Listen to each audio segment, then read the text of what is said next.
হাসিনা সরকারের আমলে আলোচিত একটি নাম বেগমপাড়া। এবার সেই বেগমপাড়া নিয়ে একটি ওয়েব ফিল্ম নির্মাণ করা হয়েছে। বিস্তারিত জানবো এবারের সেগমেন্টে। মনে করছো আমি ঢাকায় বসে আছি দেখা? বিগত হাসিনা সরকারের আমলে কানাডায় বেগমপাড়া নামটি বেশ পরিচিত ছিল।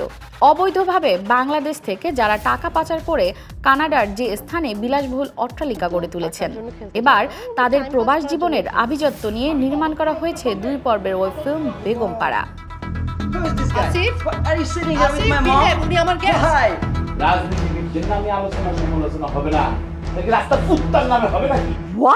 সিনেমাটি পরিচালনা করেছেন কামাল হোসেন বাবুল।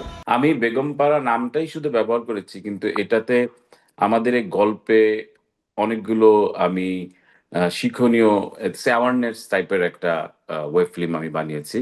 সো শিক্ষণীয় অনেক কিছু আছে, মেসেজ আছে অবশ্যই। তো বেগমপাড়া আমি 5টা পরিবারের গল্প এখানে দেখানোর চেষ্টা করেছি।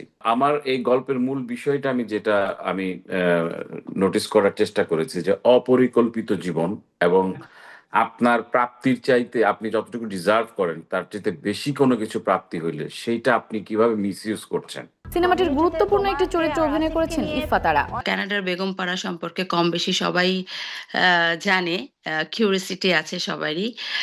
সো এখানে 5 জন বেগমের লাইফস্টাইল তুলে ধরা হয়েছে এবং তাদের চরিত্র তুলে ধরা হয়েছে। তো 5 জন বেগমের মধ্যে আমি একজন বেগম এখানে পারফর্ম করছি।